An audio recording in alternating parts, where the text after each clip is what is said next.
attracted armature relay. What happened actually in this relay? This armature is there, and that armature right now, as were shown in the diagram, it is into the open condition. It shows that everything is the normal condition, circuit is working properly. A current is going to flow from this circuitry. Due to that, the flux is going to create into the core of the circuit.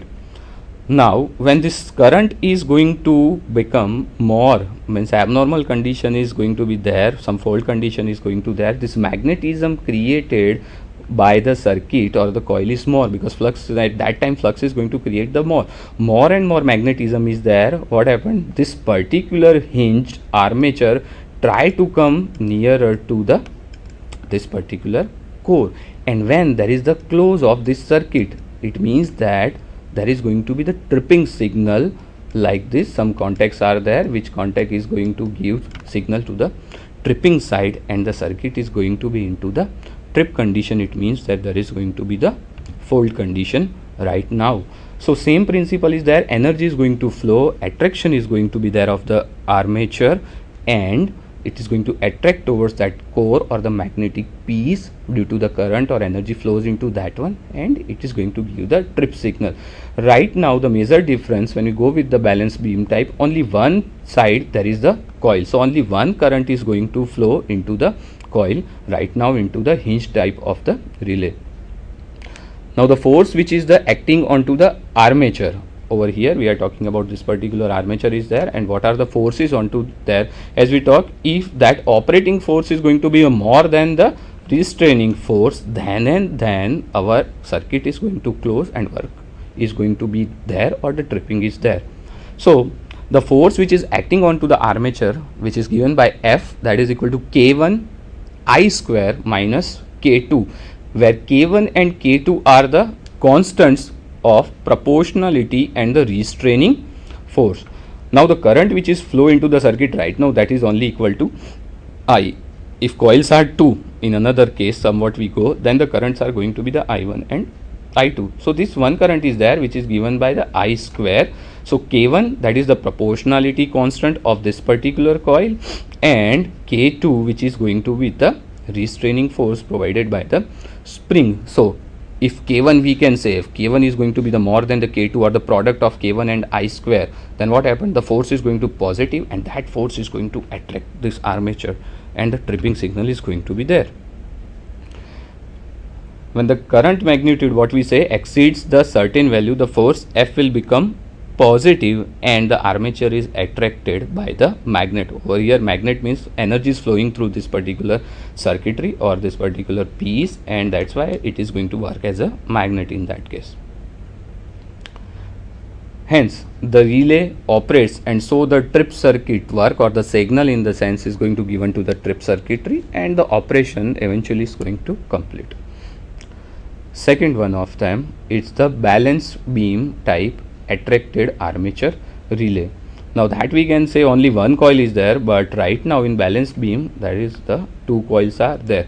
So it's one kind of the differential protection which is going to provided with the help of such type of the relay. One current is coming from one coil, another current is there into the one coil, and what happened? This armature is there which is into the balance condition. When it is into the balance condition, right now it is shown it is touching over here, but when it is into the balance condition, we can say the circuit is into the normal conditions, everything is proper, so there is no fault into the condition circuit. Theory of the same, at each end of the balance beam is a coil that exerts a force on the beam at the end. So that coils are there. So we are talking about, we can give A and B name, or I1, I2, which energy is flowing through that coil. Now that attracts, or they are going to force the have a force on the beam.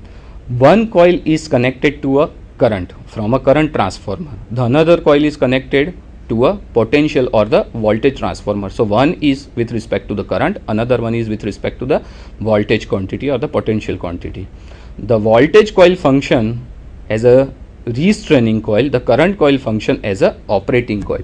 One of the Again, the major thing is there, because when there is a short circuit condition is there, voltages are going to be zero, but current is going to rise very much high. So we always going to rely on to the currents, and that's why the one coil is going to work as a current coil, which is going to work as a operation coil in that one, and the voltage coil is going to work as a restraining coil. So coil is going to stop that one or allow that some force until the abnormal condition is there. So normal position is there, but the excess current is there, abnormal condition is there, current coil will operate drastically and the contacts are going to be closed in that case. So under normal condition, the contact of the relay is kept open, but whenever the fault condition is there, current rises as we talked. The torque due to the current coil overdraws or overpowers the torque due to the voltage coil. So these two coils are there, so two currents or the energies are going to flow, so two torques are there. So when the torque of the current coil is going to be the higher compared to the voltage coil, what happened? Relays contacts are going to be closed as shown into the figure. Now that contacts are going to be closed into that case. So now it is not more over the balanced beam, but that will become the unbalanced beam. So tripping signal is going to be there with the trip circuit. As we see, the balanced beam relay has two coils fed by two separate quantities, that's are I1 and the I2. So two different currents are there, and that's why they can say the differential protection one is there. The net force acting on the system, the net force which is acting on the system, that is equal to F. In previous case it is only K1 and I square minus K2, but right now see, two forces are there, two currents are there, and that's why the equation, the force equation shows that K1 into I1 square minus K2 into I2 square. So both coils are working, one has the current, one has the potential, so both have the current is going to flow. So K1 into I1, again when the magnitude is going to that particular is going to become, F is going to become the positive, then and then operating coil working on to the current is going to operate more torque with respect to the restraining coil which is working into the potential transformer, potential one, and that's why we are going to have the operation of the relay. Contacts are going to close, tripping is there, and eventually protection of the circuit is achieved. Same thing, when the net force becomes positive, relay operates. The relay is actually going to compare the two quantities for the operation. Next one, that is the second type of the relay, which is the induction disc relay. Now induction disc relay, we can compare it with our energy meter, which was right now the digital one, but the previously some kind of the disc watt meters or energy meters are there, so we can compare with that one. So as the name indicates, it operates onto the principle of induction, and so it works onto the AC circuits only, and as we say that it can be compared with the induction watt meter times. So previously if you have seen that particular energy meter outside the home before 5 years or so, what do you find? One disc is there inside. So as you take the more amount of the load is connected with the load or more switches are on, that disc will rotate somewhat speedily. If no load condition is there, the disc will rotate the slowly. So same thing, same principles are used, or same thing is going to be used into the induction type, this particular relay. Construction of this relay, this is the front view of that relay. What it shows, again one side, upper side there is the coil is there, another side there is the coils are there, which output is going to given to that disc is going to rotate, and that contacts are going to close, which actually that is going to given to the trip circuit. Again the upper side, that is related to the potential, whereas the incoming lines are there, whereas the secondary side they are going to deal with the current quantity. So same principle what we have gone, or same things what we have did with the balanced beam type, same thing. One is the voltage, one is the current side, and again when the force of going to be more compared to that particular restraining force operating one, relay is going to trip. Now how it works? The deflecting force or the torque is produced by the reaction between the flux and eddy currents induced into the metal disc by another flux. So energy is going to be there onto the upper half, energy will be there into the lower half. So what happened? This flux are and the eddy currents flowing to into that one, they are going to interact with each other, and the flux is going to produce, which is going to affect on this disc, which is going to affect on this particular disc. Now the relay has two magnets and the field produced by the magnets are displayed in the time and place. So previously we don't talked about the angle. Right now there is the angle because it deals with the AC. So alpha, theta, whatever we want to consider, we can go for it. The lower magnet produces the eddy current in the disk. This eddy current reacts with the flux of the upper electromagnet. So one quantity of the lower half will affect the another quantity of the upper half. So lower half and upper half reacts with each other and that particular produce the deflecting torque. Similarly, the same process is going to be with the vice versa, means the upper half quantity also going to affect the lower half, means voltage coil and the current coil, they are going to interlink with each other and that is going to produce the torque, and that torque is equal to phi sh minus phi sc into sine alpha. This is alpha. Now why phi sh means sh stands for the series and sh stands for the shunt, where se stands for the series. So we can say shunt coil and the series coil like that way, depends on to the voltage and the current one. Now where, as we said, phi sh and se are the fluxes of the upper half and the lower half of the electromagnet, and the alpha is the phase angle between the two fluxes. Now that particular, when torque is going to be more, deflecting torque is going to more compared to the restraining force, what happened, this particular disc is start to rotating and this contacts are going to touch with the trip circuit. If that abnormal condition is going to achieve, that is going to touch with the trip contact. As soon as they will touch to the trip contact, what happened, trip circuit will give signal to the protective device and that particular tripping is going to be there and the protection is going to achieve. Again, when the fault is not there or when fault is going to be over, normal condition is achieved, these contacts are again go into the, suppose if fault time clockwise, then the another time anti-clockwise, they will back into the same position with the help of the restraining force of the circuitry. Next one, that is the thermal relay. We talk about the voltage, current, over current, short circuit things are there, but when all these things are going to happen, what happen, there is going to be the generation of the heat, and if equipments or the circuit has the excess amount of the heat, insulations are going to be the burnouts, or the windings are close to each other, have the short circuit. So in that case the thermal relays are going to be very much handy and the healthy. So thermal relay is nothing but they are the bimetallic strips which expands due to the overheating condition, and if more heating is there, more and more heating is there, that equipment will energize the tripping circuits. Now that tripping circuit again is going to give to the tripping coil and eventually we are able to achieve the protection. The diagram of the same is there. Here is the supply. Suppose one motor is there, because when enclosures are there into the circuitry, there is more chance of the generation of the heat. So what happened, when the heating is there, heat losses is there, this bimetallic strip is there, with the help of diagram we'll like to show.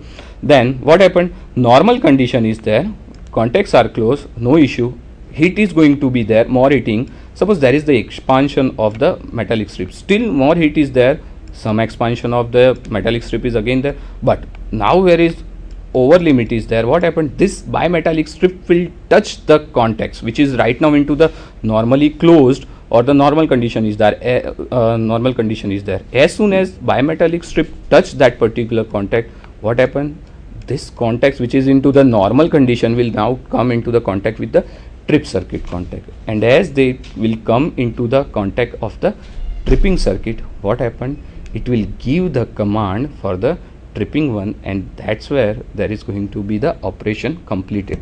So when we go with the different types of the relays, what happened, we will go with the armature attracted relays, we will go with the balanced beam type relays, we will go with the induction type relays. In all that case we are able to have the two types of the forces. One is the deflecting torque or deflecting force are there, or operating one is there, another one is the restoring one is there. Right now what we are able to see, this is the some kind of the different, yes, but at the childhood also or at the schooling also we'll understand the metallic or bimetallic strips. So as soon as the heat is going to be there, that strip is going to have the expansion in that particular case, and with the expansion right now as it is shown, it will touch to the contacts, and our tripping is going to be there. So it is some kind of different relay compared to the previous one what we have looked into that one. General construction of the relay: yoke, the body of that particular relay, the spring or the plunger mechanism is there which will useful for that, armature into that one, contacts which is normally open and normally closed contacts are there, these coils are there in which the energy is going to flow. Energy flows continuously through the relay, but when the abnormal conditions are there, what happened, this spring will come into the downside, or it may go on to the another side, and it will close these contacts, and the contacts are going to be closed. It will give the tripping signal to the trip circuit, and the protection is going to achieve. So normal construction of any relay which is going to work into that particular case. We go with the different types of the protective devices what we have used. Let's go with the comparison of the same, which as I said, every coin has the two sides, so it may happen according to the application, according to the requirement. Some protective device may be useful at some location, but some precise protective device may not be used at that location. So each one has the advantages and disadvantages compared to each other. Let's compare them with respect to each other. Let's first of all go with the circuit breakers versus the relay. The circuit breakers, MCBs we can say normally. Now they both are related to each other because relays are going to work like a human brain. As we say, it will sense the abnormal condition or the fault condition, and circuit breakers are like a human muscles. So if we think something, our muscles are going to take the action of the same. So relay will think something, it will give the signal to the tripping circuit, and overall the circuit breakers are going to break the circuit. Relay makes decision based on settings. So we can make the settings with the help of the relays. We can change the current limit or the energy limit into the relays. Relay sends signals to the circuit breaker. Based on to the sending signal, circuit breaker will open or close. We say the normal conditions are that depends on to the conditions relays are going to work, whether trip or not. If some minor fault is there which will clear into the few spans of the microseconds, relay will give the signal to the tripping coil, but the circuit breaker may not happen into or operate into that particular case. The second one is the fuse versus the relay. Now relay have the different setting and can be set based on to the protection requirements. We have to decide which protection we want to give, whether some circuits are there, what are the current limits into that one, if equipments are there, what are the limits into that one. So we can set the limits